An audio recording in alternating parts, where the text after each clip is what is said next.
Why do artists believe a goat stuffed in a tire on the floor is representative of the interconnectedness of human life?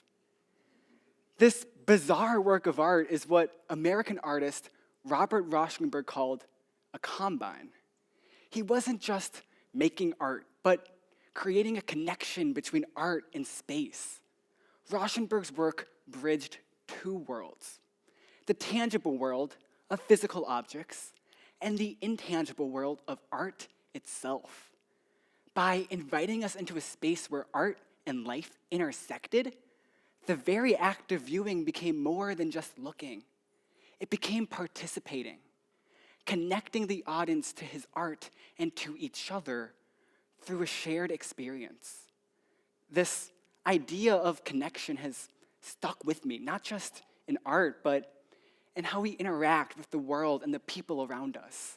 We're all goats and tires, impacting the lives of those around us. In my personal work as an artist, I've explored this very idea of connection.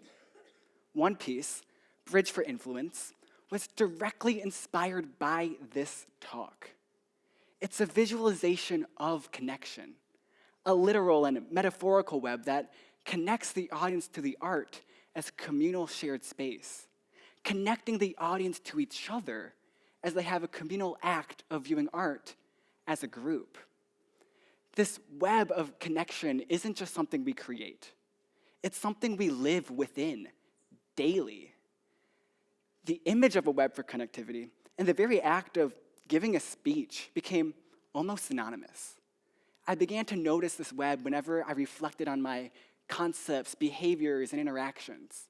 In fact, organizing my own thoughts for this TEDx talk resulted in the creation of a physical web on how to structure it. This web began to become prevalent and noticeable inside human interaction and learning, where one person's daily life intertwines with the life of another, where one action connected to another on the web can change someone else entirely. How we live affects others whether or not we're conscious of it. Picture yourself walking into a classroom full of students, but absent of any furniture.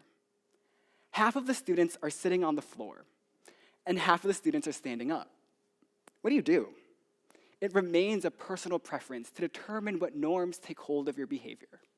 If you like to sit, you'll sit. And if you like to stand, you'll stand. But what if you walk into a classroom where everyone sits on the floor? Then what do? You'll sit. Even if you prefer to stand, you will observe a societal norm, learn from the environment, and adjust your behavior. Your simple act of standing or sitting creates an influence that indirectly can alter a person's perception and state of mind. We behave as students to natural influences around us. In a vast web of influence, one person's behavior creates ripples that extend to societal impact. Through interaction and observation, we adjust to societal norms, learning as students of our daily lives. This natural web of socialization reflects a process defined by Webster's dictionary as learning to behave in a way acceptable to society.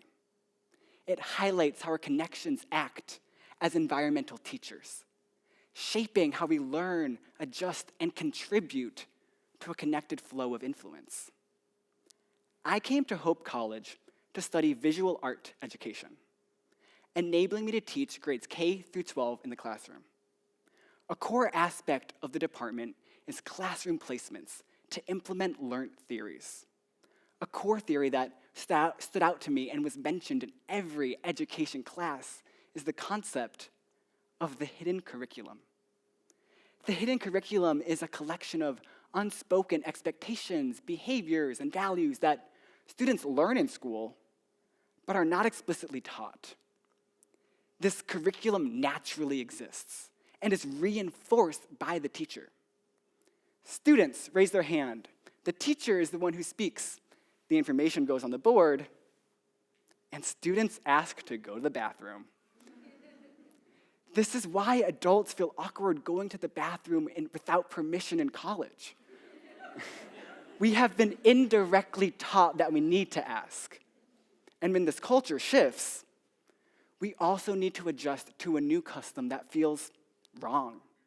In most cases, this hidden curriculum is intentional and curated by teachers. Educators can take how their students behave and adjust the hidden curriculum to fit how they want their students to learn. If you've ever walked into a classroom with seats set up in a circle, you may have thought, great, no lecture today. Or, shoot, I didn't do the readings, and now I need to discuss it. Either way, you knew you would participate in a group discussion. No one explicitly told you, but the teacher set and altered the class environment by simply rearranging seats. The indirect culture of a classroom is highly malleable. It can be manipulated, changed, and set up so students behave and connect in specific ways, designed for an idealistic learning and teaching experience. Within a web of influence, this hidden curriculum extends beyond the classroom into daily life, forming a culture where its members observe and learn. It turns daily life into a daily lesson and a learning process where we behave as teachers to one another while simultaneously acting as students to natural influence. People create vibrations of action, which allow other points to change their frequencies, teaching others to emphasize, adapt, or even disregard daily habits. At a crosswalk, the timer hits 0, the halt light turns off, and the walk light turns on for pedestrians, but no one moves because a car creeps forward. Then, one person confidently steps off the curb and begins to cross. Suddenly, everyone else follows. That one pedestrian taught an indirect lesson. It is safe to cross. They didn't announce their decision or ask others to follow, but by simply modeling confidence in action, shifting the group dynamic, and turning hesitation into pro-action, they became an indirect teacher. We're all indirect teachers to one another. It's how we choose to live and teach that comprises the lessons and curriculum that we share. Our lives can affect others positively or negatively. We teach those around us regardless if we intend to or not. It's the way we choose to live that becomes our lessons and the way students, in turn, will adapt to them. As teachers, we can start to notice and take note of our influence on the environment around us. A passionate and purposeful life, one filled with intentional pursuits and devotion to how we choose to live, invites family, friends, even strangers to recognize a new way of being, thinking, or even living. A complacent and negative lifestyle, one of uncertainty and indecisiveness, invites others not so much to live, but to merely exist within a meaningless reality. Picture yourself walking into a classroom absent of any furniture. You are the first one here. Whether you choose to stand or sit remains a personal preference. Soon, another person follows in your footsteps, then another, and another, learning from what you taught them. Our lives are a part of an interconnected web where every action sends vibrational ripples, teaching and influencing those around us.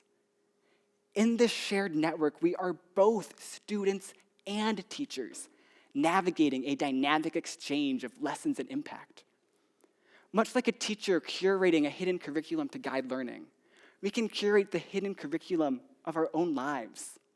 We work to blend the abstract and the tangible, much like Rauschenberg and his combines, the intangible connections of influence, and the concrete actions of daily life. By living deliberately and acting with intention, we create small vibrational ripples that reverberate into waves of influence, shaping societal culture. We participate actively in this web. What kind of actions and connections are you going to create while you weave your own web? I encourage you to create a web that inspires transformation and fosters meaningful connection in every aspect of our wildly connected life. Thank you.